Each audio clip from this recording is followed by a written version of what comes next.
ইসলাম বলেছে বিভিন্ন রকমের ক্যান্সারের রোগী আছে যাদের কিতাবের মাধ্যমে ইনসাফের মাধ্যমে কোন চিকিৎসায় কাজ হবে না, ওই চিকিৎসার জন্য আনজালনাল হাদিদা ফীহি বাসুন শাদীদ ওয়া মানাফিউ লিন-নাস, ওই ক্যান্সার রোগের চিকিৎসার জন্য আমি লোহা নাজিল করেছি।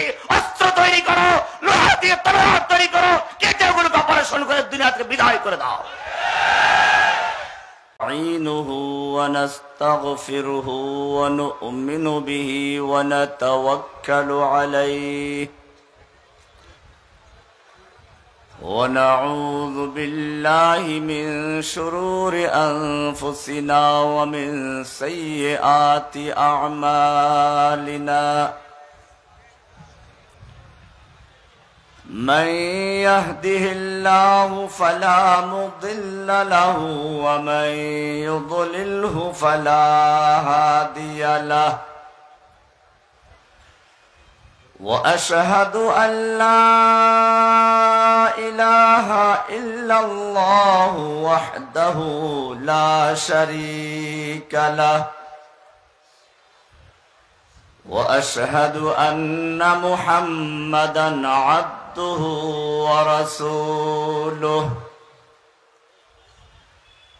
صلى الله تعالى عليه وعلى آله وأصحابه أجمعين. أما بعد فأعوذ بالله من الشيطان الرجيم. بسم الله الرحمن الرحيم. لقد كان لكم في رسول الله أسوة حسنة. وقال رسول الله صلى الله عليه وسلم لا يؤمن أحدكم حتى يكون هواه تبعا لما جئت به. صدق الله تعالى وصدق رسوله النبي الأمي الكريم. ونحن على ذلك لمن الشاهدين والشاكرين والحمد لله رب العالمين. हर सिमत मचलती किरणों ने अफसोने शबे गम तोड़ दिया. हर सिमत मचलती किरणों ने अफसोन शबे गम तोड़ दिया. अब जाग उठे हैं दीवाने, दुनिया को जगा कर दम लेंगे. सो चाहे कफील अब कुछ भी हो, हर हाल में अपना हक लेंगे. इज्जत से जीना है तो जी लेंगे या जामे शहादत पी लेंगे. वाकिफ तो है इस राज से ये दार रसन भी, हर दौर में तकमील वफा हमसे हुई है. शब गुरीजा होगी आखिर जलवाए खुर्शीद से, ये चमन मामूर होगा नगमाए तौहीद से. अद्द 15 অক্টোবর 2025 রোজ বুধবার বাদ মাগরিব শেরপুর জেলা হেফাজতে ইসলাম বাংলাদেশ কর্তৃক আয়োজিত শানে রিসালাত সম্মেলনের সম্মানিত সভাপতি হেফাজতে ইসলাম বাংলাদেশ শেরপুর জেলা শাখার আমির হযরতুল আল্লামা মুফতি খালিসুর রহমান হাফিজাহুল্লাহ তাআলা ওয়া রাআহু, মঞ্চে উপস্থিত অন্যান্য উলামায়ে কেরাম, হেফাজতে ইসলাম শেরপুর জেলার নেতৃবৃন্দ, আমার সামনে উপস্থিত তাওহীদি জনতা, শেরপুর জেলার সর্বস্তরের মুসলিম ভাইয়েরা, আল্লাহ সুবহানাহু ওয়া তাআলার মহান দরবারে লাখ শুকরিয়া জ্ঞাপন করছি, যিনি আমাদেরকে আজকের এই মাহফিলে আসার এবং বসার তৌফিক এনায়েত করেছেন। এজন্য বলি আলহামদুলিল্লাহ। আমরা এই মাহফিল করছি এমন একটি মুহূর্তে যখন সারা বিশ্বের ইহুদি কাফের মুশরিক ঐক্যবদ্ধভাবে মাঠে নেমেছে কিভাবে মুসলিম উম্মাকে পৃথিবীর মানচিত্র থেকে নিশ্চিহ্ন করে দেওয়া যায়, যার কারণে আমরা লক্ষ্য করছি ফিলিস্তিনি মুসলিমদের বাড়ি ঘরগুলোকে বুলডোজার দিয়ে, ট্যাঙ্কের গোলা দিয়ে, উপর থেকে হেলিকপ্টার থেকে, বিমান থেকে আক্রমণ করে বাড়ি ঘরগুলোকে গুড়িয়ে দেওয়া হয়েছে। ইরাক সিরিয়ার মুসলিমদেরকে ধ্বংস করা হয়েছিল। কাশ্মীরি মুসলিমদেরকে দিন দিন পাখির মতো গুলি করে হত্যা করা হচ্ছে। বাবরি মসজিদ গুড়িয়ে দেওয়া হলো। যে ইহুদি কাল পর্যন্ত মুসলিমদের সামনে গিয়ে একটু আশ্রয়ের জন্য প্রার্থনা করছিল, সে ইহুদি আজকে মুসলিমদেরকে থরথর করে কাঁপাচ্ছে। খায়বর বিজয় হলো, আল্লাহর নবীর সামনে গিয়ে ইহুদি নেতা হাত জোর করে প্রার্থনা করছে, আপনারা খায়বর বিজয় করেছেন, মালিকানা আপনাদের, আমরা কৃষিকাজ জানি, আপনারা শাসক, আমাদেরকে একটু থাকার ব্যবস্থা করুন, আমরা কৃষিকাজ করে যে ফসল উৎপন্ন হবে অর্ধেকটার বিনিময়ে আমরা কাজ করব, একটু আশ্রয় দিন। আল্লাহর নবী তাদের থাকার ব্যবস্থা করলেন আর বললেন, আমি তোমাদেরকে ঠিক সেই কয়দিন থাকার জন্য অনুমোদন করছি যতদিন পর্যন্ত আল্লাহ মঞ্জুর করবেন। ওমর ইবনে খাত্তাব রাদিয়াল্লাহু তাআলা আনহুর যুগ এলো, খায়বর থেকে ইহুদিদেরকে উৎখাতের জন্য নোটিশ জারি করলেন। সেই ইহুদি নেতা আবার এসে ওমরের দরবারে হাত জোর করে প্রার্থনা করছে, ওমর, তোমাদের নবী আমাদেরকে খায়বরে থাকার জন্য অনুমতি দিয়েছিলেন, কেন উৎখাত করছো? ওমর ইবনে খাত্তাব বলেছিলেন, ওরে ইহুদির বাচ্চা শুনে রাখ, সেদিন আল্লাহর নবী যা বলেছিলেন প্রত্যেকটা কথা আমার অক্ষরে অক্ষরে মনে আছে। আল্লাহর নবী বলেছিলেন, তোমাদেরকে ঠিক সেই পর্যন্ত থাকার অনুমোদন দিচ্ছি যেই পর্যন্ত আল্লাহ মঞ্জুর করবেন। এরপরই বলেছিলেন, সেদিন বেশি দূরে নয় যেদিন তোদেরকে খায়বর থেকে উৎখাত করা হবে এবং তোদেরকে এত দূর যেতে হবে, যেতে যেতে তোদের উটগুলো ক্লান্ত হয়ে যাবে। আজকে সেই দিন এসেছে, কোথায় পালাবি, পালাবার রাস্তা খুঁজে বের কর। যেই হিন্দু কাল পর্যন্ত মুসলিমদের বাথরুম পরিষ্কার করত, আমরা দেওবন্দের ছাত্র, আমি দেওবন্দে পড়াশোনা করেছি, দেওবন্দ মাদ্রাসার যত সুইপার এবং বাথরুম পরিষ্কার করে সব হিন্দু। যারা দেওবন্দের ছাত্র তারা জানেন, সেই হিন্দু এখন স্লোগান দিচ্ছে, গো हमारी माता है तुम उसको खाता है, तुमको चाहिए पाकिस्तान या भेजेंगे कब्रिस्तान। हिंदू हिंदी हिंदुस्तान जबन भेजो पाकिस्तान। এই স্লোগান দিয়ে দিয়ে মুসলিমদেরকে পাইকারি হত্যা করে যাচ্ছে। কারণটা কি? যেই মুসলিম উম্মার গালে থাপ্পড় মেরে কে উল্লাস করে মুসলিম প্রতিশোধ নিয়ে ছাড়ত, ইতিহাস পড়ুন। রোম সম্রাটের দরবারে একজন মুসলিমকে গ্রেফতার করে তার গালে কেউ থাপ্পড় মেরে উল্লাস করছে, ফুর্তি করছে।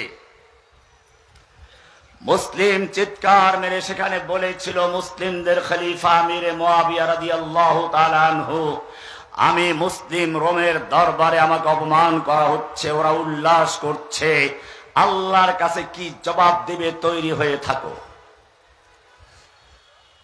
খলিফাতুল মুসলিমিন আমিরুল মুমিনিন আমিরে মুআবিয়া রাদিয়াল্লাহু তাআলা আনহুর গোয়েন্দা ছিল সেখানে। আমিরে মুআবিয়া রাদিয়াল্লাহু তাআলা আনহুর কাছে খবর এলো, তার ঘুম বন্ধ হয়ে গেল, খাওয়া দাওয়া বন্ধ হয়ে গেল। গোয়েন্দাদেরকে ডাকলেন, যত অর্থের প্রয়োজন, যত অস্ত্রের প্রয়োজন সব উন্মুক্ত করে দেওয়া হলো। যত দ্রুত সম্ভব রোম দরবার থেকে ওই মুসলিমকে উদ্ধার করবে, সঙ্গে ওই কাফেরকেও ধরে আনবে যে মুসলিমের গালে থাপ্পড় মেরে উল্লাস করেছিল। বেশি দিন যেতে হয় না, ইতিহাস পড়ুন। মুসলিমকে উদ্ধার করে আনা হলো, আর ওই কাফেরকেও সামনে হাজির করা হলো। আমিরে মুআবিয়া রাদিয়াল্লাহু তাআলা আনহু বললেন, রোম দরবারে বসে তোমার গালে থাপ্পড় মেরে উল্লাস করেছিল যেই কাফের, সে তোমার সামনে উপস্থিত, তুমি প্রতিশোধ নাও। মুসলিম প্রতিশোধ নিয়ে নিলেন।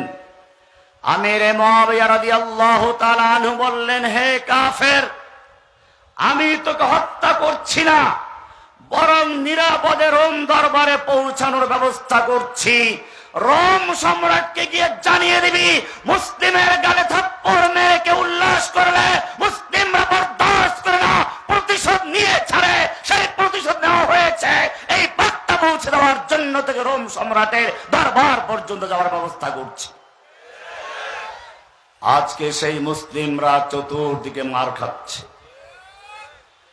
আল্লাহর রাসূল সাল্লাল্লাহু আলাইহি ওয়াসাল্লাম ভবিষ্যৎবাণী করেছেন, ইউশিকু আন ইয়াতাদাআল উমাম, অচিরে এমন একটি মুহূর্ত আসবে যখন কাফের মুশরিকরা ঐক্যবদ্ধ ভাবে একজন অপরজনকে আহ্বান করবে, মুসলিমদেরকে নিধন করার জন্য, ধ্বংস করার জন্য। যেরকম দস্তরখান বিছিয়ে খাবার তৈরি করে তারপরে বন্ধু বান্ধবকে আদরের সঙ্গে খাওয়ার জন্য আহ্বান করা হয়। সাহাবায়ে কেরাম আশ্চর্য হয়ে গেলেন, আমরা মাত্র 100 লক্ষ সাহাবী, আমাদের ভয়ে দুনিয়ার সুপার পাওয়ার গুলো থরথর করে কাঁপছে, আর তখন মুসলিমদেরকে হত্যা করার জন্য, ধ্বংস করার জন্য কাফেররা একে অপরকে আহ্বান করবে, এত সাহস পাবে কোত্থেকে? সাহাবায়ে কেরাম আল্লাহর রাসূলকে প্রশ্ন করলেন, আমিন কিল্লাতিন নাহনু ইয়াউমাইদিন, তখন কি আমাদের সংখ্যা একেবারেই কমে যাবে? আমাদের সংখ্যা কি একেবারেই কমে যাবে? কাফেররা আমাদের হত্যা করার জন্য একজন অপরজনকে আহ্বান করবে, জোট গঠন করবে, ন্যাটো, জাতিসংঘ ইত্যাদি গঠন করবে। আল্লাহর রাসূল সাল্লাল্লাহু আলাইহি ওয়াসাল্লাম বললেন, না, তোমাদের সংখ্যা তখন কম থাকবে না, সংখ্যায় তোমরা অনেক বেশি থাকবে। ওয়ালাকিন্নাকুম গুসাউন কাগুসাইস সাইল, তুফানের সময়, বন্যার সময় তুফানের তোড়ে বুদবুদ তৈরি হয়, ফেনা তৈরি হয়, ভাসমান খড়কুটো থাকে, কচুরি বানা থাকে। তুফানের সময় ভাসমান খড়কুটার সাথে আর তুফানের তোড়ে বুদবুদের তৈরি হয়। এই পরিমাণ সংখ্যায় তোমরা বেশি হবে, কিন্তু ওইগুলোর যেমন কোনো স্থায়িত্ব নেই, তোমাদের কোনো স্থায়িত্ব থাকবে না। সাহাবায়ে কেরাম জিজ্ঞেস করলেন, কারণটা কি ইয়া রাসূলুল্লাহ? বললেন, তোমাদের অন্তরের মধ্যে ওহান ঢুকিয়ে দেবে, ওহান। বলা হলো, আমাল ওহান ইয়া রাসূলুল্লাহ, ওহান কি জিনিস? আল্লাহর রাসূল সাল্লাল্লাহু আলাইহি ওয়াসাল্লাম বলেন, হুব্বুদ দুনিয়া ওয়া কারাহিয়াতুল মাউত, ওহান হচ্ছে দুনিয়ার প্রতি আকৃষ্ট হওয়া, মৃত্যুকে অপছন্দ করা, আল্লাহর রাস্তায় শহীদ হওয়াকে পছন্দ করা।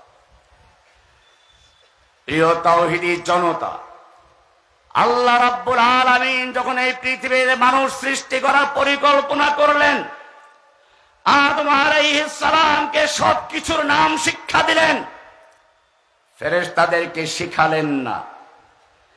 ফেরেশতাদের সামনে সবকিছু উপস্থাপন করে বললেন, আম্বিউনি বিআসমাই হাউলাই ইন কুনতুম সাদিকিন, পারলে এইগুলোর নাম বলে দাও। পারলো না। উত্তর দিল, সুবহানাকা লা ইলমা লানা ইল্লা মা আল্লামতানা। আদমকে বললেন, তুমি বলে দাও। আদম সবগুলোর নাম বলে দিলেন। উলামায়ে কেরাম, তলাবায়ে ইলম, আপনারা ভালো করে শুনুন। দুনিয়ায় যদি কোনো শিক্ষক একজন ছাত্রকে প্রশ্ন উত্তর শিখিয়ে দেয় আর একজনকে না শিখায় আর বলে পারলে বলো, এটা কোনো ইনসাফের কথা নয়। তাহলে আল্লাহ রাব্বুল আলামিন কেন এটা করলেন? এখানে মূলত এই প্রশ্নের উত্তর পারা না পারার সঙ্গে বড় বিষয় জড়িত নয়। বিষয় হচ্ছে কেন শিখালাম সেটা ভালো করে বুঝো। ফেরেশতাদেরকে আমি শিখাই নাই, কারণ ফেরেশতাদের শিক্ষার প্রয়োজন নেই। আদমকে শিখতে হবে, কারণ সে খেলাফতের দায়িত্ব পালন করবে। তাদেরকে আমি খলিফা বানাবো। খলিফা রাষ্ট্র পরিচালনার জন্য তাকে সবকিছুর নাম জানতে হবে, এমনকি লোহার নাম পর্যন্ত জানতে হবে। এটাই ছিল রহস্য। এটাই তোমরা দেখবে আল্লাহ সুবহানাহু ওয়া তাআলা সেজন্য বলেছেন, ওয়া আল্লামা আদামাল আসমাআ কুল্লাহা। আদমকে সব কিছুর নাম শিক্ষা দিলেন। কিসের নাম শিক্ষা দিলেন? সব কিছুর নাম। কেন? খলিফাকে এগুলো জানতে হবে। দাউদকে শিক্ষা দিলেন লোহা নরম করে, লোহা গলিয়ে কেমনে অস্ত্র তৈরি করতে হবে। কোরআন বলছে, আনিমাল সাবিগাতিন, পূর্ণ দৈর্ঘ্য দেহ ঢেকে যায় এই পরিমাণ লৌহ বর্ম তৈরি করো। সাবিগাত, লোহার বর্ম তৈরি করতে বলা হয়েছে।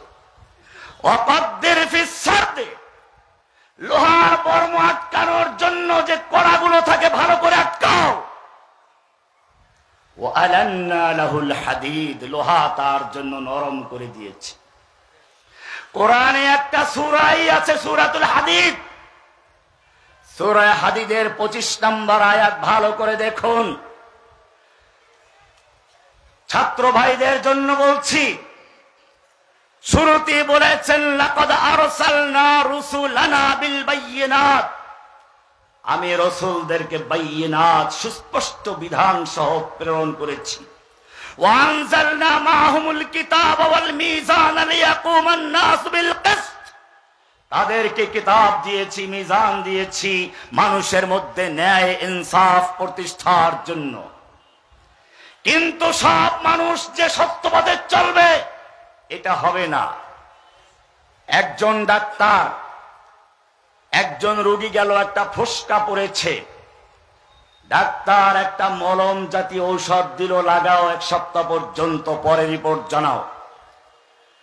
1 সপ্তাহ পরে রোগী বলল না, কোনো উপকার হয় নাই। এবারে ডাক্তার অ্যান্টিবায়োটিক ট্যাবলেট দিল, 1 মাস পরে আসো। আবার রোগী আসলো, কোনো কাজ হয় নাই। এবারে ডাক্তার পরীক্ষা দিল, রক্ত পরীক্ষা করো। পরীক্ষা করে রিপোর্ট আসলো ক্যান্সার হয়ে গেছে।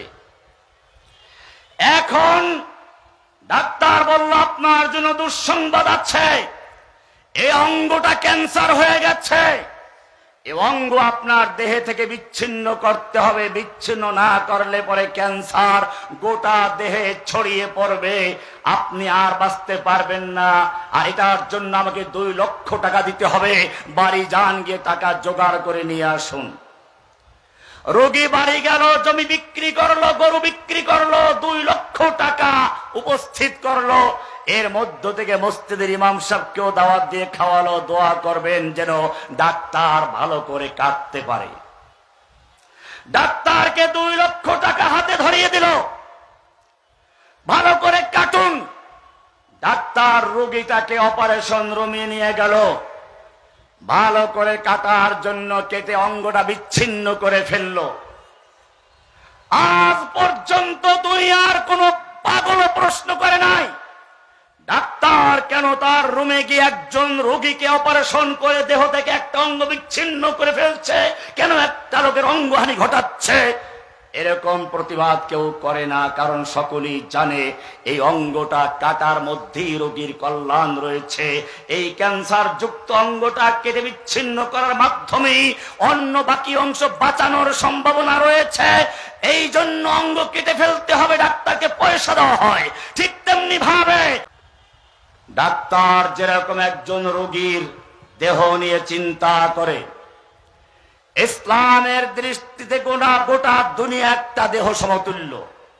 এই কারণে কোরআন বলছে দুনিয়ার বুকে যদি একটা মানুষকে অন্যায় ভাবে হত্যা করা হয়, মান কাতালা নাফসান বিগাইরি নাফসিন আও ফাসাদিন ফিল আরদি ফাকান্নামা কাতালান নাস জামিআ, যে ব্যক্তি একটা মানুষকে অন্যায় ভাবে হত্যা করলো, কোরআন বলছে ফাকান্নামা কাতালান নাস জামিআ, সেজন্য গোটা পৃথিবীর মানব জাতিকে হত্যা করলো।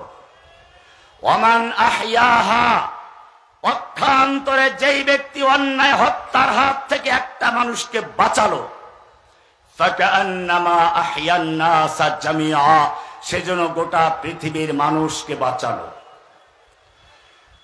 কোরআন বলছে ওয়াকাতিলুহুম হাত্তা লা তাকুনা ফিতনা ওয়া ইয়াকুনা আদ-দীনু কুল্লুহু লিল্লাহ, তোমরা কেতাল করো, যুদ্ধ করো, ক্যান্সার রোগের অপারেশন করো, যাতে করে দুনিয়া থেকে ফিতনা চিরতরে নির্মূল হয়ে যায়। এই কারণে আল্লাহ বলেছেন ওয়ানজালনাল হাদিদা ফীহি বাসুন শাদীদ, আমি নাযিল করেছি লোহা, ফীহি বাসুন শাদীদ, যার মধ্যে প্রচন্ড ক্ষমতা আছে।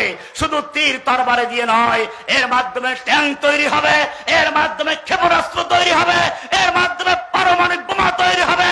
বাসুন শাদীদুন ওয়া মানাফিউ লিন-নাস ওয়া লিয়ালামাল্লাহু মান ইয়ানসুরুহু ওয়া রাসূলুহু বিল গায়ব, আল্লাহ দেখে নিতে চান কে এই লোহার মাধ্যমে আল্লাহ এবং তার রাসূলকে সাহায্য করে। এই কারণে আদমকে শিক্ষা দেওয়া হয়েছিল দুনিয়ার মাহফিল শুরু হবে, আল্লাহ রাব্বুল আলামিন দুনিয়াতে খলিফা পাঠাবেন। দুনিয়ায় যেরকম ভাবে সংসদ নির্বাচন হয়ে যাওয়ার পরে মন্ত্রী এমপিদের থেকে শপথ অনুষ্ঠান করা হয়, আল্লাহ রাব্বুল আলামিন দুনিয়ায় যাদেরকে খলিফা হিসেবে, যাদেরকে ইমাম হিসেবে পাঠাবেন, তাদেরকে একাত্র করে একটা মহা সম্মেলনের আয়োজন করছেন, শপথ অনুষ্ঠানের আয়োজন করছেন। কোরআন বলছে ওয়াইদ আখাযাল্লাহু মিসাকান নাবিয়্যিনা লামা আতাইতুকুম মিন কিতাবিন ওয়া হিকমা, আল্লাহ রাব্বুল আলামিন সমস্ত নবী রাসূলদেরকে একাত্র করে অঙ্গীকার নিচ্ছেন, ওয়াদা নিচ্ছেন, লামা আতাইতুকুম মিন কিতাবিন ওয়া হিকমা, আমি তোমাদেরকে কিতাব দিব, হিকমা দিব, নবুয়ত দিব, রিসালাত দিব, কিন্তু জেনে রাখো সুম্মা জাআকুম রাসূলুম মুসাদ্দিকুল লিমা মাআকুম, তোমাদের মাঝে একজন রাসূল আসবেন, একজন মেহমান আসবেন, প্রধান বক্তা আসবেন।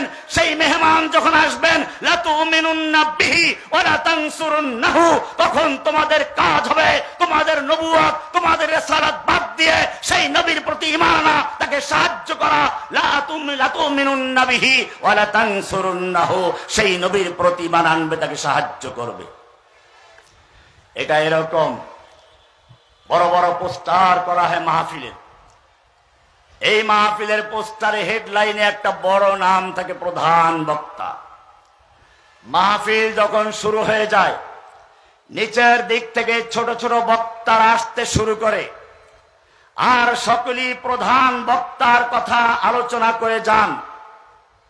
আজকে এই মাহফিলের প্রধান বক্তা আল্লামা মামুনুল হক সাহেব, আমার বাল্য বন্ধু, এসেছেন, আসছেন। আমরা যারা আগে বয়ান করে যাচ্ছি সকলেই বলছি উনি আসবেন, গুরুত্বপূর্ণ আলোচনা করবেন। ঠিক তেমনি ভাবে দুনিয়ার মাহফিলের প্রধান পোস্টারে হেডলাইনে যে নামটা লেখা ছিল, প্রধান যে নাম ছিল, সেই নামটা আর কারো না, মুহাম্মাদুর রাসূলুল্লাহ সাল্লাল্লাহু আলাইহি ওয়াসাল্লাম। শান রিসালাত সেই দুনিয়াতে আসার আগেই শুরু হয়েছে। আল্লাহ নিজের রিসালাতের শান বয়ান করছেন, লাতুমিনুন্না বিহি ওয়া লা তানসুরুন্নাহু। সেই নবী যখন আসবে তোমাদের কাজ হবে সেই নবীর প্রতি ঈমান আনা, তাকে সাহায্য করা। বলো এই কথা স্বীকৃতি দাও, মেনে নাও, তাহলে নবুয়ত দেব, রিসালাত দেব। আকরারতুম, মেনে নিচ্ছ কি? দুনিয়ার শপথ অনুষ্ঠানে শপথ বাক্য পড়িয়ে ছেড়ে দেওয়া হয়, এখানে শপথ বাক্য পাঠ করে ছেড়ে দেওয়া হয় নাই, পরীক্ষা নেওয়া হচ্ছে। ক্বালা আকরারতুম, মেনে নিচ্ছ কি? ক্বালু আকরারনা। সব নবী রাসূলরা এক বাক্যে বলে উঠলেন, ক্বালু আকরারনা, আমরা সকলে মেনে নিচ্ছি। সেই নবী যখন আসবেন, সেই রাসূল যখন আসবেন, আমাদের নবুয়ত আমাদের রিসালাতকে মুলতবি রেখে আমরা তার প্রতি ঈমান আনবো, তাকে সাহায্য করব। ক্বালা ফাশহাদু ওয়া আনা মাআকুম মিনাশ শাহিদিন। আল্লাহ রাব্বুল আলামিন বললেন, ঠিক আছে, মনে রাখবে, তোমরা সাক্ষী থাকো, আমিও তোমাদের জন্য সাক্ষী হয়ে রইলাম। দুনিয়ায় মেহমান আসতে শুরু করলো। ইব্রাহিম আলাইহিস সালামকে বলছেন, এই শানওয়ালা নবী আসবেন, শান রিসালাতের প্রধান মেহমান আসবেন, তার জন্য একটা মঞ্চ তৈরি করো। কোথায় মঞ্চ তৈরি করব? রব্বুল আলামিন কোরআন বলছে, ওয়াইদ বাওয়ানা লিইব্রাহিমা মাকানাল বাইত।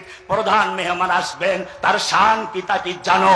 তার শান হচ্ছে, ওমা আরসালনাকা ইল্লা রাহমাতাল লিল আলামিন। গোটা বিশ্বের জন্য রহমত হবেন। তার শান সম্পর্কে আরো জেনে রাখো। ওয়া রাফানা লাকা যিকরাক, আমি তাকে সর্বোচ্চ মর্যাদা দান করেছি। তার শান সম্পর্কে আরো জেনে রাখো। ওমা আরসালনাকা ইল্লা কাফাতাল লিন-নাস বাশীরাও ওয়া নাযীরা, ইন্না আরসালনাকা শাহিদাও ওয়া মুবাশশিরাও ওয়া নাযীরা। সেই নবীর শান শুনে রেখো। সেই নবীর প্রতি যখন দুরূদের প্রশ্ন আছে, আমি আল্লাহ বলে দিই, ইন্নাল্লাহ ওয়া মালাইকাতাহু ইউসাল্লুনা আলান নবী।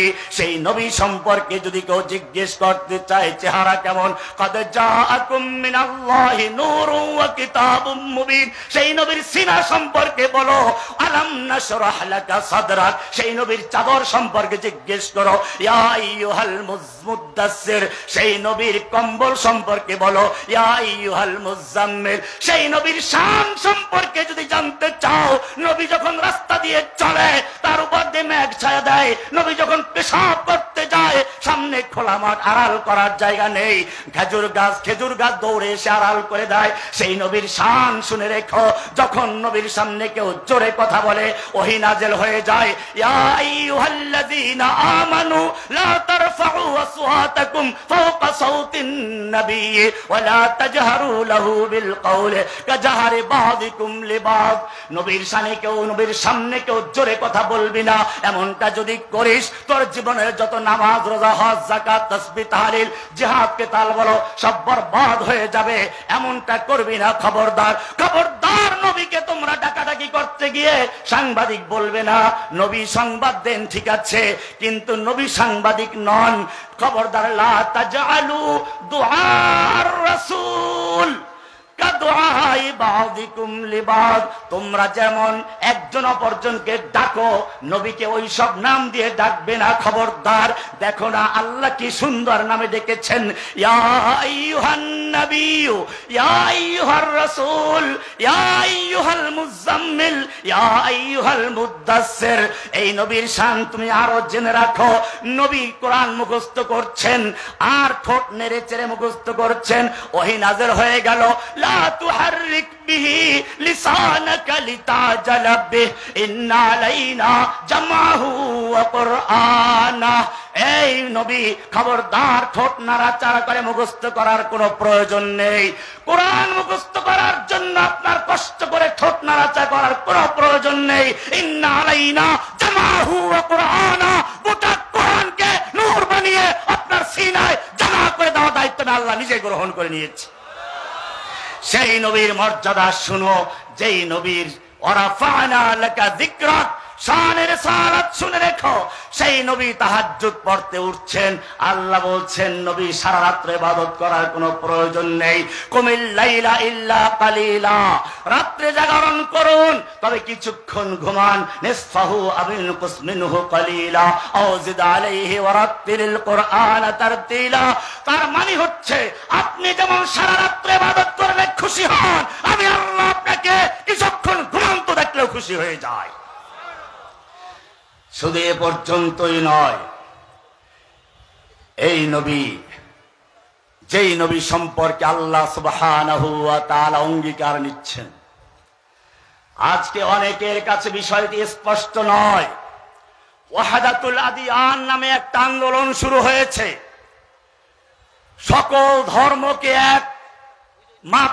এক পাল্লায় মাপার চক্রান্ত শুরু হয়েছে।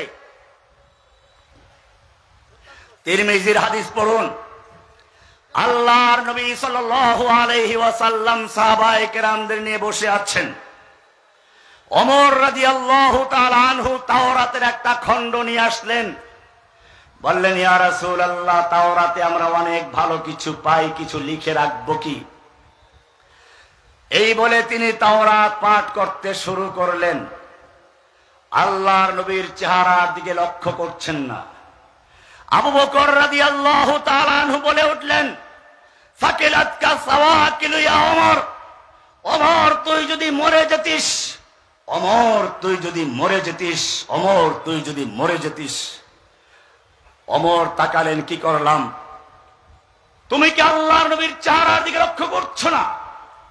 ওমর বুঝতে পারলেন, সঙ্গে সঙ্গে তওবা করলেন। রাদিতু বিল্লাহি রাব্বান ওয়া বিল ইসলামি দীনান ওয়া বি মুহাম্মাদিন সাল্লাল্লাহু আলাইহি ওয়াসাল্লাম নাবিয়্যান ওয়া রাসূলা।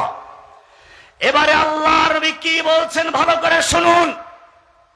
আকীদার বিষয় আল্লাহর নবী সাল্লাল্লাহু আলাইহি ওয়াসাল্লাম পরিষ্কার করে দিলেন, তুমি আমার সামনে তাওরাত পাঠ করছো, জেনে রাখো আল্লাহি লাউ কানা মূসা হাইয়ান, আজকে যদি এই তাওরাত যার উপর নাযিল হয়েছিল সেই মূসা নবী জীবিত থাকতো, ওয়াদারাকা নবুওয়াতি, আর আমার নবুয়ত কাল পেত, মা ওয়াসিআহু ইল্লা ইত্তিবাই, তাহলে মূসা নবীর জন্য পরকালে মুক্তির কোনো উপায় ছিল না আমার আনুগত্য করা ছাড়া। সেটাই কোরআন বলেছে। নবীদের অঙ্গীকারের সময় বলেছেন, লা তুমিনুন্না বিহি ওয়া লা তানসুরুন্নাহু, ওই নবী যখন আসবেন তখন তোমাদের নবুয়ত, তোমাদের রিসালাত বাতিল করে সেই নবীর প্রতি ঈমান আনবে, তাকে সাহায্য করবে। এই স্বীকারোক্তি দেওয়ার পরেই তাদের দুনিয়ায় পাঠানো হয়। ইব্রাহিম আলাইহিস সালামকে বলা হলো নবী আসবে রাহমাতুল আলামিন, বিশ্ব নবী, তার জন্য মঞ্চ তৈরি হবে বিশ্ব দরবারের মাঝখানে। কাবা নির্মাণ হলো। কোরআন বলছে, ওয়াইদ ইয়ারফাউ ইব্রাহিমুল কওয়াইদা মিনাল বাইতি ওয়া ইসমাঈল রব্বানা তাকাব্বাল মিন্না ইন্নাকা আনতাস সামিউল আলিম। প্রথম দোয়া হয়ে গেল কবুলের জন্য। এবারে 2 নাম্বার দোয়া করলেন, রব্বানা ওয়াজআলনা মুসলিমাইন লাকা ওয়া মিন যুররিয়াতিনা উম্মাতাম মুসলিমাতাল লাক। ও রব্বুল আলামিন, আমি আর আমার পুত্র মিলে তোমার জন্য ঘর তৈরি করা, উম্মাতাম মুসলিমাতাল লাক। এইবারে 3 নাম্বার দোয়া করছেন, যে বিষয়টা নিয়ে আজকে মাহফিল, শানের রিসালাত। 3 নাম্বার দোয়া করছেন, রব্বানা ওয়াবআস ফীহিম রাসূলাম মিনহুম ইয়াতলু আলাইহিম আয়াত করবেন ওয়া ইউআল্লিমুহুম দিবেন ওয়ায়ুযাক্কিহিম, তাদের আত্মাকে পরিশুদ্ধ করবেন। ওয়ায়ুযাক্কিহিম শেষে বললেন, আল্লাহ রাব্বুল আলামিন দোয়াটা কবুল করেছেন কিন্তু সংশোধন করে দিয়েছেন। ইব্রাহিমের দোয়ার মধ্যে ওয়ায়ুযাক্কিহিম শেষে আল্লাহ যখন কবুল করে আয়াত নাজিল করেছেন ওয়ায়ুযাক্কিহিম, সেজন্য ইব্রাহিমের দোয়াকে আল্লাহ তাআলা সংশোধন করে বলছেন, হুয়াল্লাযী বাআসা ফিল উম্মিয়্যিনা রাসূলাম মিনহুম ইয়াতলু আলাইহিম আয়াতিহি ওয়া ইউযাক্কিহিম চলে আসলো আগে, তারপরে বলা হচ্ছে ওয়া ইউআল্লিমুহুমুল কিতাবা ওয়াল হিকমা। ইব্রাহিম দোয়া করলেন, এবারে নবীরা আসতে শুরু করলেন। সব নবীরা দায়িত্ব পালন করে যাচ্ছেন। আল্লাহর রাসূল বলেছেন, কানাত বনু ইসরাঈল তাসুসুহুমুল আম্বিয়া। ও আলেম ও মাদ্রাসার ছাত্র ভাইয়েরা, ভালো করে জেনে রাখো, তোমাদেরকে আল্লাহ তৈরি করেছেন ইমাম বানি ইমাম, তোমরা নেতৃত্ব দিবে। কোরআন বলছে ওয়াজআলনাহুম আইম্মাতান, তোমাদেরকে বঞ্চিত করার জন্য ফাসলুস সিয়াসাতি আনিদ্দিন, ধর্ম এবং রাষ্ট্রকে আলাদা করা হয়েছে। ধর্ম রাষ্ট্র কখনো আলাদা ছিল না। মুসলিম বিশ্ব পর্যন্ত খেলাফতের যুগে নবীরা যেমন নেতৃত্ব দিয়েছেন, রাজনৈতিক নেতৃত্ব, ধর্মীয় নেতৃত্ব, ঠিক আমাদের নবী সেটাই করেছেন। একদিকে তিনি নবী, মসজিদে নববীর ইমাম, আর একদিকে রাষ্ট্রপ্রধান। আবু বকর তাই করেছেন, ওমর তাই করেছেন, এই কোরআন দিয়ে রাষ্ট্র পরিচালনা করেছেন। কিন্তু দুনিয়ার কাফের মুশরিকরা এই খেলাফত ব্যবস্থা ধ্বংস করার জন্য সর্বশেষ নামকে অস্তে তুরস্কের খেলাফতকে বরদাস্ত করতে পারে নাই। সেজন্য ইতিহাসের মুসলিমদের জন্য এক কলঙ্ক, মুসলিম নামের জন্য এক কলঙ্ক।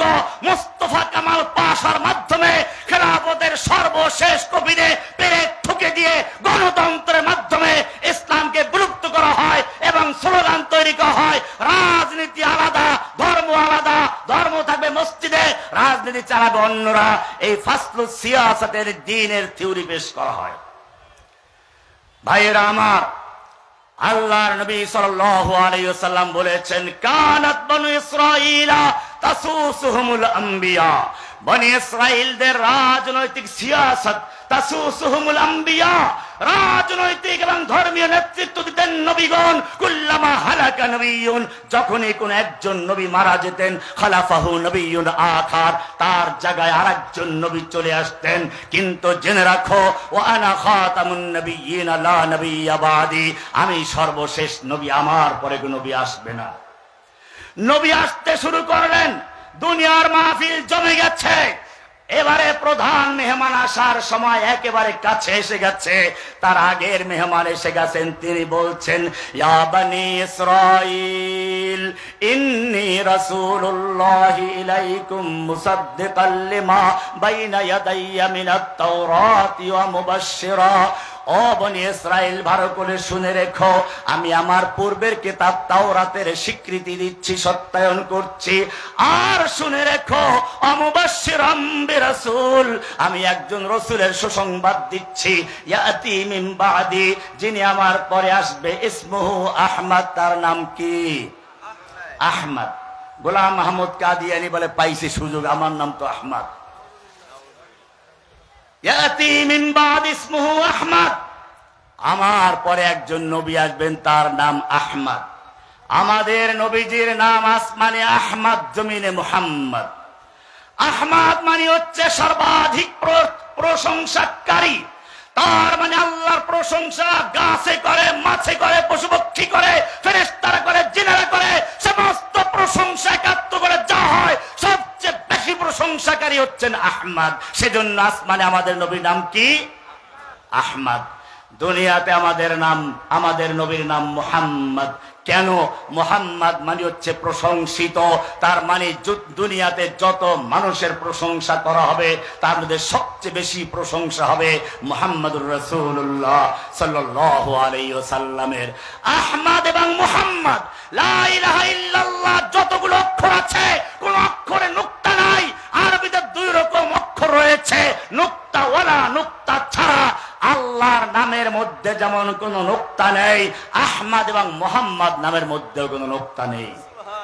আল্লাহ তাআলা দেখিয়ে দিলেন, আমার নবীর নামের মধ্যে যেরকম কোন নুক্তা নেই, আমার নবীর চরিত্রের মধ্যে কোনো কালো দাগ নেই, কোনো নুক্তা নেই। ইন্নাকা লাআলা খুলুকিন আযীম, নিশ্চয় আপনি মহান চরিত্রে অধিষ্ঠিত, প্রতিষ্ঠিত। সেই নবীর চরিত্র নিয়ে যখন এদেশের এক ফ্যাসিস্ট স্বৈরাচার আল্লাহর নবীর ভালোবাসা, আল্লাহর নবীর মহব্বতকে মানুষের অন্তর থেকে দূর করে দিয়ে তার জায়গায় আরেকজন তাদের কল্পিত নবী বঙ্গবন্ধু স্লোগান দিয়ে বসাবার চেষ্টা করা হয়েছিল। রাস্তার মোড়ে মোড়ে মূর্তি, রেডিও টেলিভিশনে মূর্তি, এমনকি মাদ্রাসার অফিস পর্যন্ত আলিয়া মাদ্রাসায় মূর্তি ঢুকানো হয়েছিল। মসজিদে ওনাদের মূর্তি ঢোকাবার পায়ে তারা করা হয়েছিল। সেই মূর্তির জন্য দোয়ার ব্যবস্থা করার চক্রান্ত করা হয়েছিল। কিন্তু আপনারা জানেন আব্রাহা বাদশা যেরকম কল্পনা করেছিল, তার কাবা চালু করতে হলে মক্কার কাবা ভাঙ্গা ছাড়া উপায় নেই, ঠিক তেমনি ভাবে এই তাদের কল্পিত নবীকে মুমিনদের অন্তরে, বাঙালিদের অন্তরে বসাবার জন্য মুহাম্মাদের ভালোবাসা সাল্লাল্লাহু আলাইহি সাল্লাম উৎখাত করা ছাড়া কোনো উপায় নেই। সেই পরিকল্পনা নিয়ে যখন আগাচ্ছিল, করবের মালিক, আসমানের মালিক আল্লাহ সুবহানাহু ওয়া তাআলা চাইলেন, তুই যত বেশি করে মানুষের অন্তরে তোর বাপকে বসাবার চক্রান্ত করবি, চেষ্টা করবি, আমি করবের মালিক তত বেশি ঘৃণা তৈরি করে দিব। এমন ঘৃণা তৈরি করে দিলেন, যেই মূর্তিগুলো এমনে ভাঙতে গেলে কয়েক বছর সময় লেগে যেত, সেই মূর্তিগুলোর বিরুদ্ধে এমন ক্ষোভ তৈরি হলো, এমন ঘৃণা তৈরি হলো, মানুষ একদিনে সারা বাংলাদেশের সব মূর্তি ভেঙে চুরমার করে দিয়েছে। যেই মূর্তিগুলো ভাঙ্গা সুযোগ হয় নাই, সেগুলো ক্রেন লাগিয়ে রশি দিয়ে টেনে হেঁচড়ে দুমড়ে মুচড়ে ভেঙে দিয়েছে। নবীর ভালোবাসা অন্তরে বসে দিয়েছেন কে? এই নবীকে নিয়ে যদি কেউ কটূক্তি করে, এই নবীকে নিয়ে যদি কেউ অশ্লীল কোনো কথা বলে, ও আমার যুবক ভাইয়েরা, যদি প্রয়োজন হয় বুকের তাজা রক্ত দিয়ে মাঠে নামার জন্য প্রস্তুত আছেন ইনশাআল্লাহ।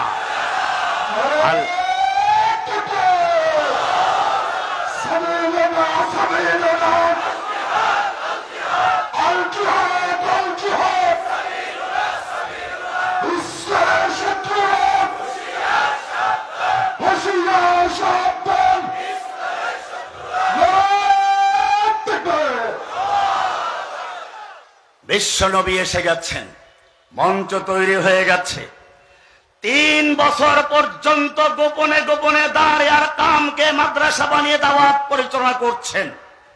এবারে বলা হচ্ছে আপনি তো বিশ্ব নবী, আর গোপনে নয়, ফাসদা বিমা তুমার, আপনি আদিষ্ট হয়েছেন, আপনাকে প্রকাশ্যে ঘোষণা করতে হবে। সাফা পাহাড়ে উঠলেন, কুরাইশের নেতৃবৃন্দকে একাত্ম করে ডাকলেন, জিজ্ঞেস করলেন, ওহে মক্কার নেতারা, আজকে যদি আমি তোমাদেরকে বলি এই মক্কার পাহাড়ের প্রান্তে তোমাদের দুশমন অশ্বারোহী বাহিনী ওত পেতে বসে আছে, যেই কোনো মুহূর্তে হামলা করে তাসনাস করে দেবে, বিশ্বাস করবে কিনা? সব নেতারা এক বাক্যে বলে উঠল, অবশ্যই বিশ্বাস করব। মা জাররাবনাকা কাযিবান কত্তু, আপনার থেকে আমরা কখনো মিথ্যা শুনি নাই। যারা দাওয়াতের কাজ করতে চাও, ইসলামকে প্রতিষ্ঠা করতে চাও, এটা তোমাদের জন্য অত্যন্ত বড় বিষয়। নবী সাল্লাল্লাহু আলাইহি ওয়াসাল্লাম সেই স্বাক্ষর রেখেছেন, যে জন্য তিনি সাহস বললেন, আমি যদি বলি এই পাহাড়ের অপর প্রান্তে তোমাদের শত্রু বাহিনী উৎপেতে বসে আছে, বিশ্বাস করবে কি? সব বলল, অবশ্যই বিশ্বাস করব, কারণ মা জাররাবনাকা কাযিবান কত্তু, আমরা আপনাকে কখনো মিথ্যা বলতে শুনি নেই। এবারে আল্লাহর রাসূল বললেন, আমি যদি তোমাদেরকে বলি লাউ কুলতুম কালিমাতান ওয়াহিদাতান, একটা কথা যদি বিশ্বাস করো, একটা কথা যদি মেনে নিতে পারো, তামলিকুনা বিহাল আরব, গোটা আরব দেশের মালিক বনে যাবে। ওয়াতাদিনু লাকুমুল আজম, অনারব বিশ্ব তোমাদের দিন গ্রহণ করবে। আবিল জিজিয়া, আর যারা তোমাদের দিন গ্রহণ করবে না, তারা তোমাদেরকে জিজিয়া কর দিয়ে তোমাদের অধীনস্থ হয়ে থাকবে। মাত্র একটা কথা মানতে হবে। মক্কার নেতারা খুশি হয়ে গেল, একটা কথা মানলে এরকমটা হবে, তাহলে বলো তাড়াতাড়ি। আবু জাহেল তো আর সহ্য হচ্ছে না, দাঁড়িয়ে বলছে, ওয়ালাউ বিআশারা, 10টা মানবো, বলো তাড়াতাড়ি। এইবারে আল্লাহর রাসূল ঘোষণা করছেন, ইয়া আইয়ুহান নাস, ইয়া আইয়ুহান নাস, কুলু লা ইলাহা ইল্লাল্লাহ তুফলিহুন।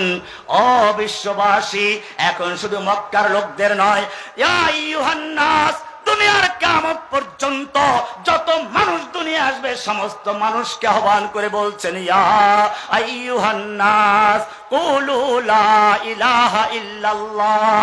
এইখানেই যত গন্ডগোল। আমার দেশের মানুষরা মনে করে মক্কার কাফেররা আল্লাহ বিশ্বাস করতো না তাই কাফের। না, বিষয়টা এরকম নয়। মক্কার লোকেরাও বিশ্বাস করত সৃষ্টিকর্তা আল্লাহ, কথা বিশ্বাস করত। কোরআন বলছে, আমার ছাত্র ভাইয়েরা ভালো করে শুনে রেখো। কোরআন বলছে, ওয়ালা ইন সালতাহুম মান খালাকাহুম লা ইয়াকুলুনাল্লাহ। যদি মক্কার আবু জাহেল আবু লাহাবদেরকে, মক্কার কাফেরদেরকে জিজ্ঞেস করো মান খালাকাহুম, কে ওদের সৃষ্টি করেছে, লা ইয়াকুলুনাল্লাহ, তারা বলবে সৃষ্টি করেছেন কে? সৃষ্টিকর্তা তুমি আর আমি যেরকম বিশ্বাস করি আল্লাহকে, মক্কার কাফেররা বিশ্বাস করত সৃষ্টিকর্তাকে। আরো শোনো, আমার জেলখানায় যাওয়ার যে কয়টা বড় বড় কারণ ছিল, এত বড় জুলুম আমি কি করেছিলাম। এই যে আমার এক ছাত্র আছে জেলখানার, আমার এক ছাত্র জানে আমাকে জেলখানায় কিভাবে রাখা হয়েছিল। আমার পা অচল ছিল, এই লোক আমার পাও কাঁধে নিয়ে তারপরে মেসেজ করে দিয়েছে। সাক্ষী সামনে পেয়ে গেছি, শেরপুরের মানুষ। কি অপরাধ ছিল আমার, ভালো করে শুনে রাখো। দুইটা অপরাধ করেছিলাম, একটা পরে বলছি, একটা এখন শুরু হয়েছে। দুর্গা দেবীর মন্দির গিয়ে বলেছিল, আমরা জানি মা দুর্গা দেবী প্রতি বছর কোন না কোন বাহনে চড়ে আসে, এবার এসেছে গজে চড়ে। আর আমরা জানি মা দুর্গা দেবী গজে চড়ে আসলে দুনিয়ায় ফলে ফসলে ভরে যায়, এবার তাই হয়েছে। আমি তখন ধানমন্ডির ইমাম, আমি প্রতিবাদ করে বলেছিলাম, তোমার যে বিশ্বাস এটা মক্কার আবু জাহেল আবু লাহাবদের চেয়েও খারাপ। মক্কার আবু জাহেলরা বিশ্বাস কত ফসল দেওয়ার মালিক আল্লাহ। তোমাদেরকে ভালো করে বুঝতে হবে, এখানে একটা বড় সমস্যা রয়ে গেছে। প্রায় জায়গাতে আমরা শুনি, অমুক মেয়ে হিন্দু ছেলের প্রেমে পড়ে ধোঁকা খেয়ে প্রতারিত হয়েছে, কিছু একটা করুন। অমুক খ্রিস্টান হয়ে গেছে, কিছু একটা করুন। আমি বলতে চাই, শুনো,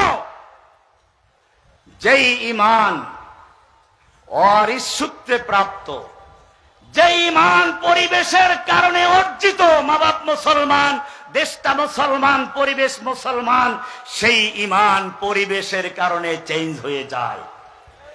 আর যে ঈমান ত্যাগ এবং কোরবানির বিনিময়ে অর্জিত হয়, সেই ঈমান যত অত্যাচার জুলুম নির্যাতন আসুক না কেন, চুল পরিমাণ সরাতে পারে না। বেলাল রাদিয়াল্লাহু তাআলা আনহুকে উত্তপ্ত বালুর উপরে শুয়ে উপরে পাথর চাপা দেওয়া হয়েছে, ঈমান থেকে সরাতে পেরেছে? আহাদ আহাদ আওয়াজ এসেছে। সুমাইয়া রাদিয়াল্লাহু তাআলা আনহাকে তার সামনে তার স্বামী ইয়াসিরকে হত্যা করা হলো, তার ছেলে আম্মারকে পানিতে চুবিয়ে ধরা হয়েছে, আর তাকে লজ্জাস্থানে বর্ষা দিয়ে আঘাত করা হয়েছে। বলা হয়েছে ঈমান ছেড়ে দাও। সুমাইয়া রাদিয়াল্লাহু তাআলা আনহু কি ঈমান ত্যাগ করেছেন? খুবাইব রাদিয়াল্লাহু তাআলা আনহু মক্কার একজন বড় কবি এবং সাহিত্যিক। শুলিবিদ্ধ করা হচ্ছে, বলা হলো, খুবাইব তোমার মতো একজন বড় মাপের কবি এবং সাহিত্যিক, মক্কার গৌরব, তোমাকে শুলি চড়াতে আমাদের বড় কষ্ট হচ্ছে। তোমার নবীকে আমাদের পাকড়াও করা সম্ভব নয়, কিন্তু তুমি যদি একটু খালি এতটুকু বলো তোমার জায়গায় তোমাকে নবীকে রাখা হবে, তোমাকে ছেড়ে দেওয়া হবে, আমরা তাহলেই তোমাকে ছেড়ে দিব। আল্লাহর নবীর সাহাবী পরিবেশের ঈমান নয়, অর্জিত ঈমান, অরিসূত্রে প্রাপ্ত ঈমান নয়, ত্যাগ এবং কোরবানির মাধ্যমে বুঝে শুনে গ্রহণ করা ঈমান। সেই শুলিবিদ্ধ অবস্থায় গর্জে উঠলেন, আল্লাহর নবীর দুশমন শুনে রাখ, আমি আমার স্ত্রী সন্তান নিয়ে পরিবারে আরামে থাকবো, আর নবীর বাইটা কাটা বিদ্ধ হবে তাও বরদাস্ত করব না। এরপরে তিনি কবিতা পড়লেন, বুখারী কিতাবুল মাগাজি খুলে দেখো, ফালাস্তু বালি হিনা উক্তালু মুসলিমা আলা আইয়ি শাক্কিন কানা ফিল্লাহি মাসরাঈ ওয়াযালিকা ফি যাতিল ইলাহি ওয়া ইয়াশা ইউবারিক লি ফি আওসাল শিলবিন মুমাজ্জাই। হাদিস করে দেখো, শুধু পুরুষ নয়, আল্লাহর নবী উহুদের যুদ্ধে নামছেন। বলছেন নুসাইবা একজন মহিলা, আমি দেখলাম ডান দিকে লড়াই করে যাচ্ছে, বাম দিকে লড়াই করে যাচ্ছে, সামনে লড়াই করে যাচ্ছে, পিছনে লড়াই করে যাচ্ছে। আর এক নারীর নাম রুফাইদা, ইসলামের ইতিহাসে প্রথম যিনি ফার্মাসি বা ডিসপেন্সারি খুলেছিলেন, মুজাহিদদের চিকিৎসা করতেন। এরকম আসমা রাদিয়াল্লাহু তাআলা আনহার ইতিহাস পড়ো। শুধু তাই না, বর্তমান যুগের আফিয়া সিদ্দিকের ইতিহাস পড়ো।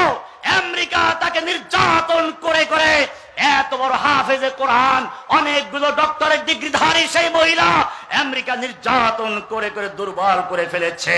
যখন তাকে কোর্টে উঠানো হচ্ছে, চোখ খোলার মতো ক্ষমতা নেই, হুইল চেয়ারে বসে আছে, তারপরেও বলা হলো আমাকে হেজাব দাও, হেজাব দাও। আমেরিকান সৈনিকেরা হয়রান হয়ে গেল। এই মহিলা চোখ খোলার মতো ক্ষমতা নেই, শরীর নিস্তেজ হয়ে গেছে, এরপরেও সে চায় হেজাব দাও, হেজাব দাও। কারণটা কি?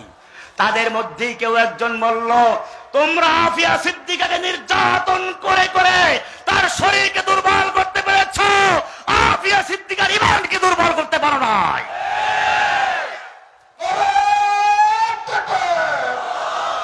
ইসলামের শত্রুরা হুঁশিয়ার সাবধান, সাবিলানা সাবিলানা। ভাইয়েরা আমার, আকীদার বিষয় লা ইলাহা ইল্লাল্লাহ দাওয়াত শুরু হয়ে গেল।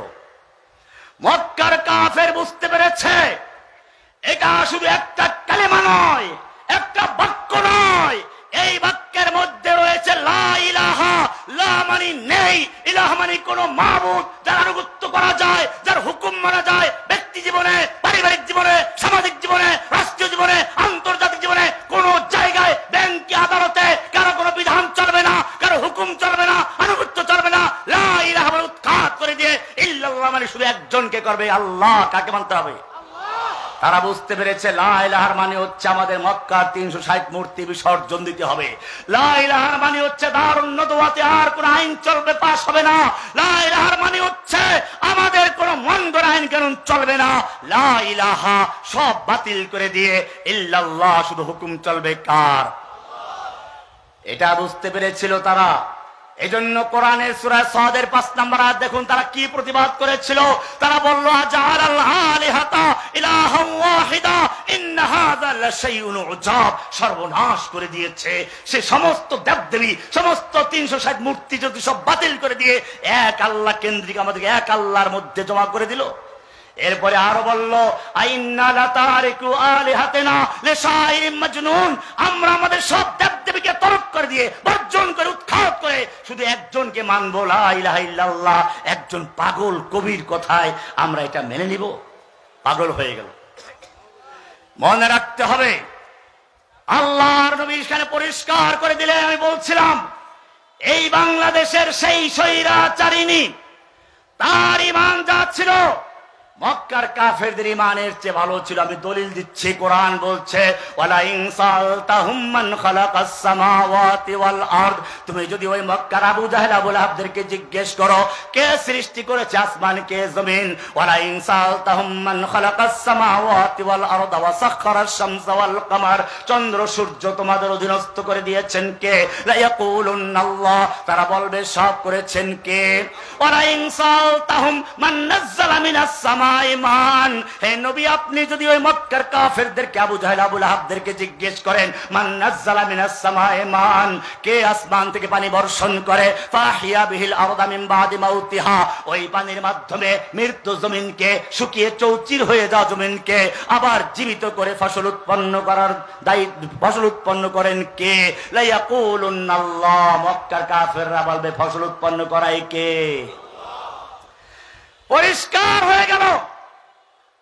তুমি আমি যেরকম বিশ্বাস করি সৃষ্টিকর্তা আল্লাহ, বৃষ্টি দেওয়ার মালিক আল্লাহ, ফসল দেওয়ার মালিক আল্লাহ, এই সব ব্যাপারে মক্কার কাফেরদের কোনো আপত্তি ছিল না। আপত্তি ছিল লা ইলাহা। আগে সব বর্জন, তারপরে গ্রহণ। নফি ইসবাত। লা ইলাহা মানে নফি, ইল্লাল্লাহ মানে ইসবাত। লা ইলাহা মানে হচ্ছে তাখলিয়া, খালি করো। ইল্লাল্লাহ মানে তাহলিয়া, পূরণ করো। লা ইলাহা মানে হচ্ছে ফামাই ইয়াকফুর বিত্তাগুত। লা ইলাহা মানে সব তাগুতকে উৎখাত করে বর্জন করো। ইল্লাল্লাহ মানে শুধু একজনকে গ্রহণ করো। কাকে? এটা বুঝতে পেরেছে কাফেররা। দ্বন্দ্ব এখান থেকে শুরু হয়ে গেছে। এবারে নবীকে বলা হচ্ছে মাজনুন। কোরআন প্রতিবাদ করে বলছে শানের সারাত শোনো। কোরআন বলছে মা আনতা বিনিআমাতি রাব্বিকা বিমাজনুন, আপনি পাগল নন। ওরা পাগল বলেছে, আল্লাহ প্রতিবাদ করেছেন। ওরা শায়ের বলেছে, কবি বলেছে। কোরআন বলছে ওয়ালা বিকাউলি শায়ের কলিলাম মা তুমিনুন। আবার বলছে জাদুঘর। কোরআন বলছে ওয়ালা বিকাউলি কাহিন কলিলাম মা তাযাক্কারুন। যত জায়গায় ওরা বলেছে আপনি বানিয়ে বলেন। কোরআন বলছে ওমা ইয়ানতিকু আনিল হাওয়া ইন হুয়া ইল্লা ওয়াহয়ু ইউহা। ওরা বলছে বানিয়ে বলো। কোরআন বলছে ওয়ালাউ তাকাফফালা আলাইনা বা'দাল আকাবির লা আখাযনা মিনহু বিল ইয়ামিন। ধাবে ধাবে চলছে, শানে রিসালাত চলছে। আল্লাহর নবী এবারে আরো সামনে চলছেন। হিজরত করলেন, মদিনার রাষ্ট্র গঠন হলো। এবারে নবীকে বলল এখন থেকে আপনাকে আরো কাজ করতে হবে। প্রিয় তাওহীদি জনতা, আমি তোমাদের পরিষ্কার বলতে চাই, ইসলাম যদি বিজয়ী করতে চাও তোমাদেরকে নবীর সুন্নাহ মোতাবেক কাজ করতে হবে। আল্লাহর নবী মক্কা ইচ্ছে করলে যখন তাওহীদের দাওয়াত দেওয়া শুরু করলেন, আবু বকরের মতো লোক তার সঙ্গে আছে, হামজার মতো লোক তার সঙ্গে আছে, আর আছে ওমর ইবনে খাত্তাবের মতো লৌহ মানব। ইচ্ছে করলে রাতের অন্ধকারে কয়েকটা মূর্তি ভাঙতে পারতেন, ঠিক কিনা? কিন্তু কোন মূর্তি ভাঙেন নাই। কেন ভাঙেন নাই? এটা আমাদের বড় শিক্ষা। কারণ এই 2-4টা পাথরের মূর্তি ভেঙ্গে এখন লাভ নাই, ওরা আবার তৈরি করবে। আমাদের প্রথম কাজ হচ্ছে লা ইলাহার দাওয়াতের মাধ্যমে মানুষের অন্তরে যত মূর্তি আছে সব পরিষ্কার করে অন্তরে মূর্তি ভেঙ্গে দিয়ে তাওহীদের বীজ রোপণ করতে হবে। এটাই ছিল নবীর প্রথম ধাপ। কোরআন বলছে উলাইকা কাতাবা ফি কুলুবিহিমুল ঈমান, তাদের অন্তরে ঈমানের বীজ রোপণ করেছেন। কৃষক যেরকম ভাবে ক্ষেত পরিষ্কার করে, ঠিক তেমনি ভাবে লা ইলাহার মাধ্যমে ক্ষেত পরিষ্কার করে এরপরে নতুন বীজ রোপণ করা হয়েছে। উলাইকা কাতাবা ফি কুলুবিহিমুল ঈমান, তাদের অন্তরে ইমানের চারা, ইমানের বীজ রোপণ করা হয়েছে। ইমানের চারা রোপণ করার পরে কৃষক তার ক্ষেতের কথা ভুলে যায় না। আগাছা পরগাছা আবার যাতে গজাতে না পারে সেজন্য মাঝে মধ্যে গিয়েই আগাছা পরগাছা বাছাই করে নিরানি দেয়। এমনি ভাবে আল্লাহ বলছেন ওয়াযায়্যানাহু ফি কুলুবিকুম, তুমি তাওহীদের দাওয়াত দাও, তারপরে যাতে করে আর ওই পুরাতন শিরক আর বিদআত আর ভণ্ড পীরের খপ্পরে পড়তে না পারে সেজন্য মাঝে মধ্যে নিরানি দাও। যায়্যানাহু ফি কুলুবিকুম। এরপরে আরো সজাগ থাকতে হবে। কৃষক ক্ষেতের চারা লাগিয়ে বীজ রোপণ করে ক্ষেতের কথা ভুলে যায় না, চতুর্দিকে বেড়িবাঁধ দেয় যাতে করে বাহিরের লোনা পানি ঢুকতে না পারে, রাক্ষসী মাছ ঢুকতে না পারে। কোরআন বলছে তুমি তাওহীদে দাওয়াত পেশ করো আর চতুর্দিকে বেড়িবাঁধ দাও যেন তোমাদের অঞ্চলে কোনো ভণ্ড পীর আসতে না পারে, যেন তোমার অঞ্চলে কোনো খ্রিস্টান মিশনারি আসতে না পারে, কোনো কাদিয়ানি আসতে না পারে। সেজন্য বলেছেন ওয়াকাররাহা ইলাইকুমুল কুফরা ওয়াল ফুসুকা ওয়াল ইসয়ান। এইবারে আসল জায়গায় আসো। মাদ্রাসার নাম কি বলেছিলাম মনে আছে? বাইতুল্লাহ। মাদ্রাসার নাম কি?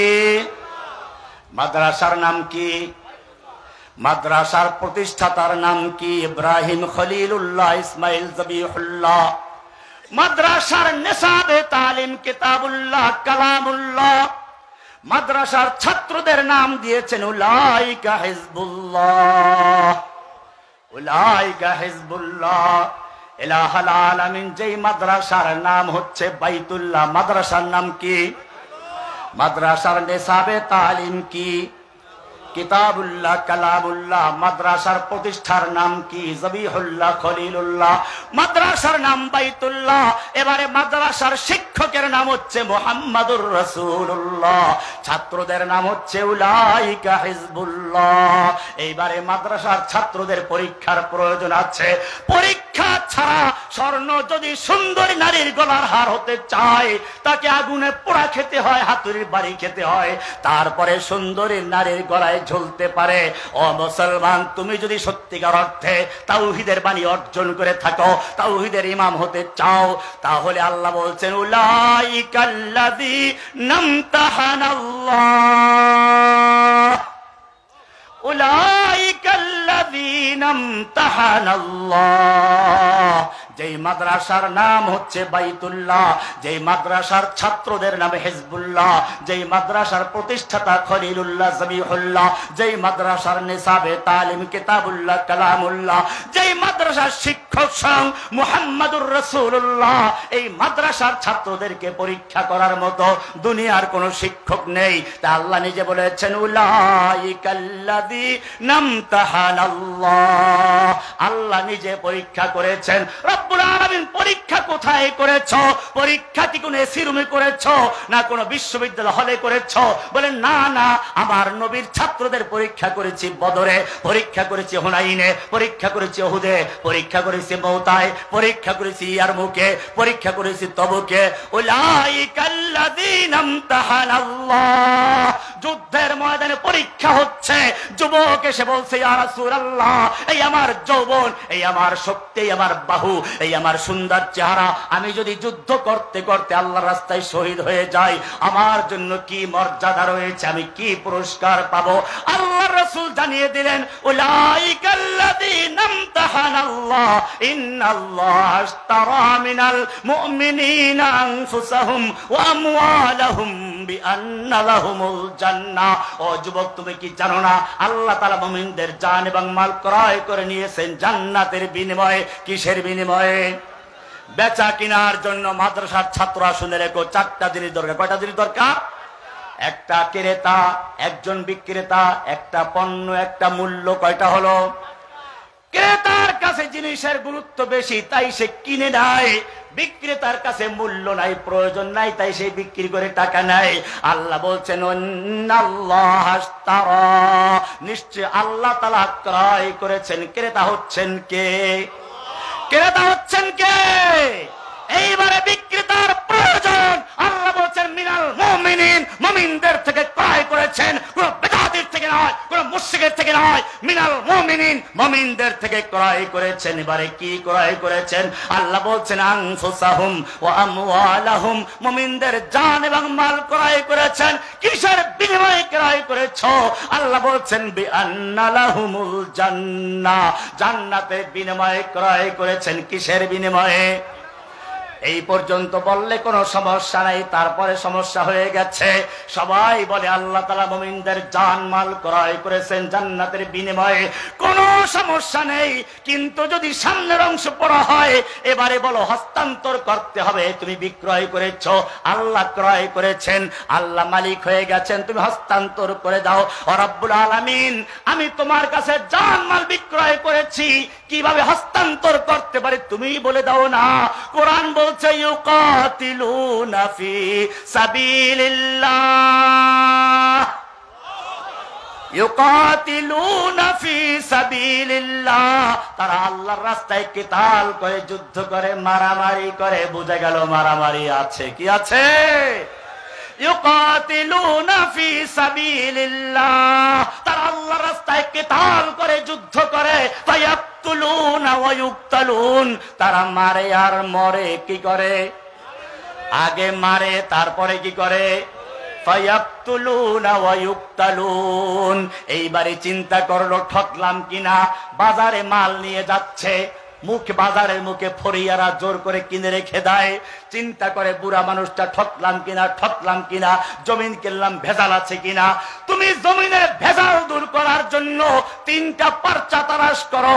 ব্রিটিশ আমলের পার্চা ঠিক আছে কিনা, পাকিস্তান আমলের পার্চা ঠিক আছে কিনা, বাংলাদেশ আমলের পার্চা ঠিক আছে কিনা, RS, CS, SA এরকম তিনটা পর্চা তুমি যাচাই করো। আল্লাহ রাব্বুল আলামিন বলেন তোমাকে আমি 3টা পর্চা পেশ করছি। ওয়াদান আলাইহি হাক্কান ফিত তাওরাত ওয়াল ইনজিল ওয়াল কুরআন। এই ওয়াদা রয়েছে তাওরাতে, ব্রিটিশ আমলের দলিল পেয়ে গেছো, ওয়াল ইনজিল পাকিস্তান আমলের দলিল পেয়ে গেছো, ওয়াল কুরআন ওয়ামান আওফা বিআহদিহি মিনাল্লাহ। আল্লাহর চেয়ে বেশি ওয়াদা পূরণকারী আর কে আছো?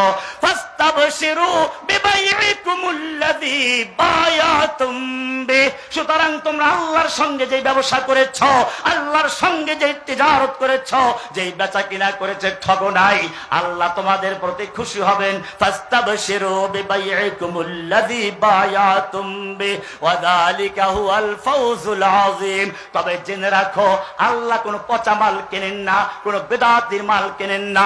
সেই জন্য সামনে 9টা কোয়ালিটি আছে। 9টা কোয়ালিটি বলার পরে আল্লাহ আবার শুরুতে গেছেন অবাশশিরিল মুমিনিন, এই মুমিনদের সুসংবাদ দাও। যুবক খুশি হয়ে গেল, বাহ বাহ, জান্নাত, এত সুন্দর জান্নাত। কয়েকটা খেজুর বের করলেন থলের ভেতর থেকে, 2-3টা খেয়ে সবগুলো ছুঁড়ে মারলেন আর বললেন এই কয়টা খেজুর খেতে খেতে আমার জান্নাতে যেতে অনেক দেরি হয়ে যাবে। তলোয়ার নিয়ে যুদ্ধের ময়দানে ঝাঁপিয়ে পড়ল, যেদিকে যাচ্ছে লাশের স্তূপ করে দিচ্ছে। যুদ্ধ করতে করতে কাফেরদের ভিড়ের ভিতরে ঢুকে পড়েছে। পূর্ণিমার চাঁদ যেরকম কালো মেঘের ভেতরে ঢুকে যায়, যুবক সেরকম ভাবে কাফেরের ভিড়ের ভিতরে ঢুকে পড়েছে। সাহাবায়ে কেরাম ডাক দিল, যুবক ফিরে আসো, তুমি তো কাফেরদের ভিড়ের মধ্যে ঢুকে পড়েছ। যুবক তাকালো, ঠোঁটে মুচকি হাসি, চেহারায় রক্ত, আর বলছো আমার ভাইয়েরা আমাকে যেতে দাও, আমি উহুদের পাহাড়ের দিক থেকে আমার নাকের ভিতরে জান্নাতের সুগন্ধ পাচ্ছি। যুদ্ধ করতে করতে শহীদ হয়ে গেলেন। ইন্নাল্লাহ আশতারা মিনাল মুমিনিনা আনফুসাহুম ওয়া আমওয়ালাহুম বিআন্না লাহুমুল জান্নাহ। জান্নাতের বিনিময়ে তোমাদের জান এবং মাল ক্রয় করে নিয়েছেন। জান্নাতের বিনিময়ে জানমাল ক্রয় করে নিয়েছেন। ও যুবকেরা, আমি তোমাদের বলেছিলাম তোমাদের নবীর শান, তোমাদের নবীর মর্যাদা বয়ান করে আমি গোটা কোরআন তোমাদের সামনে তুলে ধরতে পারবো। নবীকে গো সমালোচনা করছেন, নবীকে বলছেন নির্বংশ আবতার, কোরআন বলছে ইন্না শানিয়াকা হুয়াল আবতার।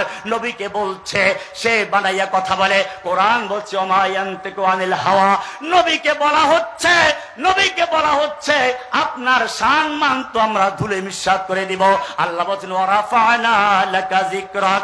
এরকম শান মান আলোচনা করেছেন যেই নবী আমি বলেছিলাম কোরআন মুখস্থ করতে গেলে, ঠোঁট নাড়াচাড়া করতে গেলে ও বলে এত নাড়াচাড়ার দরকার নাই। লা তুহাররিক বিহি লিসানাকা লিতাজালা বিহি ইন্না আলাইনা জামাহু ওয়া কুরআনা। হে নবী, আপনার ঠোঁট নাড়াচাড়া করে কোরআন মুখস্থ করার দরকার নেই। এবারে তোমাদেরকে বলি, সেই নবী, যেই নবীর এত মর্যাদা, যেই নবীর এত শান, সেই নবী যখন উহুদের ময়দানে লোহার পোশাক পরে যুদ্ধ করছিলেন আর দুশমন কোন জায়গা না পেয়ে সজোরে মাথায় আঘাত করলো, নবীর লোহার টুপিটা ভেঙ্গে মাথায় ঢুকে গেল।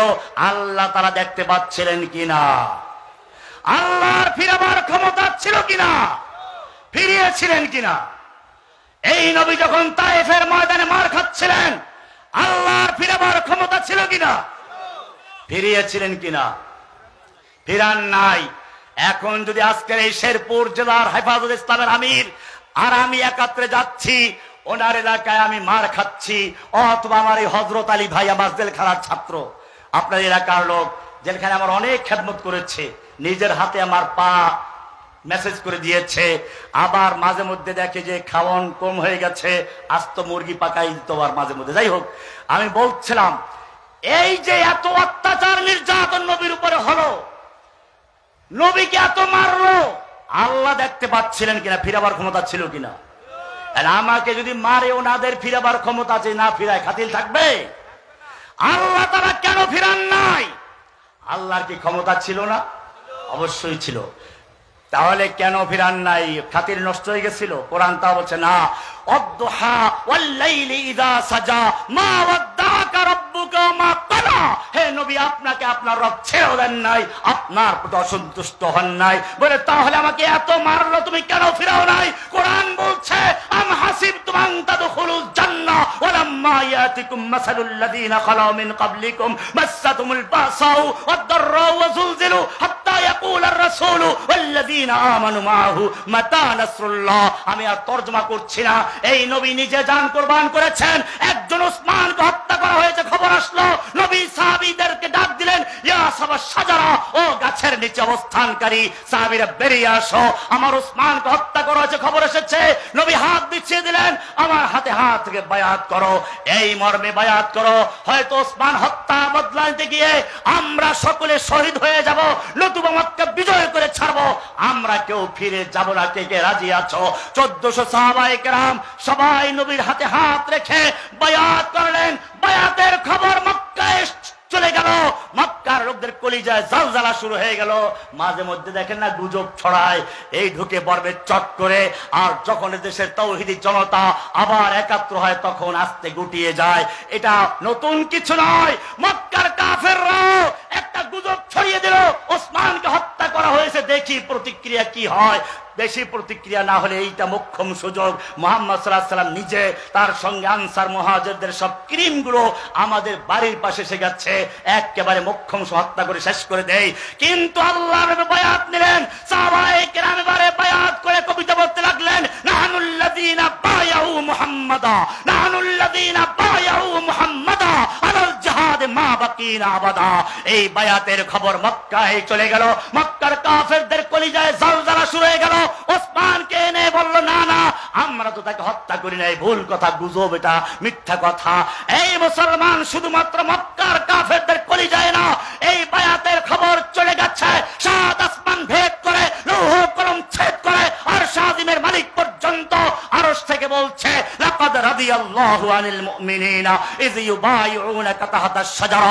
আল্লাহ তাআলা মুমিনদের প্রতি সন্তুষ্ট হয়ে গেছেন, রাজি হয়ে গেছেন, যখন তারা আপনার হাতে হাত থেকে বায়াত করছিল গাছের নিচে বসে। শুধু রাজি হয়ে যান নাই, আর বলেছেন, ইন্নাল্লাযীনা ইউবাইউনাকা, হে নবী, যারা আপনার হাতে হাত থেকে বায়াত করেছিল তারা শুধু আপনার হাতে হাত থেকে বায়াত করেছে তা নয়, ইন্নামা ইউবাইউনাল্লাহ, তারা আল্লাহর হাতে হাত থেকে বায়াত করেছে। ইয়াদুল্লাহি ফাওকা আইদিহিম, তাদের হাতের উপরে স্বয়ং আল্লাহর হাত ছিল। আল্লাহর হাত কেমন সেটা ভিন্ন বিষয়। ইয়াদুহু মালুমা কাইফিয়াতু মাজহুল ওয়া সুআলুন বিদআ ওয়াল ঈমান বিহি ওয়াজিব। যেরকম সেদিকে যাচ্ছি না আমার ভাইয়েরা, আল্লাহর নবী একজন সাহাবী, একজন মুমিনের জন্য নিজের জীবন উৎসর্গ করেছেন। 1400 সাহাবায়ে কেরামের জীবন উৎসর্গ করেছেন। আজকে হাজার ওসমান বিভিন্ন কারাগারে বন্দী হয়ে আছে, চতুর্দিক থেকে ফরিয়াদ আসছে, ওমা লাকুম লা তুকাতিলুনা ফি সাবিলিল্লাহ। হে মুসলিম যুবকেরা, তোমাদের কি হলো? লা তুকাতিলুনা ফি সাবিলিল্লাহ, তোমরা লড়াই করছো না, যুদ্ধ করছো না ওই সমস্ত নারী, শিশু, অসহায় পুরুষদের মুক্তির জন্য। আল মুস্তাদআফিনা মিনার রিজাল ওয়ান নিসা ওয়াল বিলদান আল্লাযীনা ইয়াকুলুনা, যারা আল্লাহর কাছে ফরিয়াদ করে বলছে, রব্বানা আখরিজনা মিন হাযিহিল ক্বরিয়াতিজ যালিমা আহলুহা, হে আমাদের রব, তুমি আমাদেরকে জালিম অধ্যুষিত জনপদ থেকে রক্ষা করো। ওয়াজআল লানা মিন লাদুনকা ওয়ালিয়া, তুমি আমাদেরকে জালিম অধ্যুষিত জনপদ থেকে আখরিজনা, উদ্ধার করো, মুক্ত করো। আমাদের মুক্তির জন্য তুমি তোমার পক্ষ থেকে ওলি পাঠাও, নেতা পাঠাও। ওয়াজআল লানা মিন লাদুনকা নাসীরা, সাহায্যকারী পাঠাও। হে যুবকেরা, এই আহ্বান আসছে তোমাদের ফিলিস্তিন থেকে, কাশ্মীর থেকে, আরাকান থেকে, উইঘুর থেকে, এই আহ্বান আসছে বাংলাদেশের প্রত্যেকটা জেলখানা থেকে। पर फिर सदाकत का, अदालत का, शजाअत का लिया जाएगा काम तुझसे दुनिया के इमामत का। वाखिर दावाना अनिल हम्दुलिल्लाहि रब्बिल आलमीन। अस्सलामु अलैकुम व रहमतुल्लाहि व बाराकातुहू। আমাদের আধা ঘন্টা সময় দেন। আলহামদুলিল্লাহ, সম্মানিত উপস্থিতি, আমি আগেই ঘোষণা করেছি আল্লামা মামুনুল হক সাহেব যত সময় নির্ধারিত সময় আসবেন সেই সময়টা হবে ইনশাআল্লাহ এশার নামাজের পর পরে। আমাদের এখন এশার আযান হবে, মাঠে বিশাল জামাত হবে ইনশাআল্লাহ। 8টায় জামাত হবে, এখন এশার আযান হবে। এখনই এশার আযান হবে, আযানের পরে 8টায় জামাত হবে ইনশাআল্লাহ। সংগ্রামী তৌহিদে জনতা, এশারের নামাজের ইমামতি করবেন হযরত মাওলানা মুফতি সাইফুল ইসলাম ফাখরাবাদী, হযরত মাওলানা মুফতি সাইফুল ইসলাম ফাখরাবাদী। আমাদের চতুর্দিকে ওযু ও ইস্তেঞ্জার ব্যবস্থা আছে। আমরা এখানে জাস্ট 8টায় এশার জামাত অনুষ্ঠিত হবে ইনশাআল্লাহ।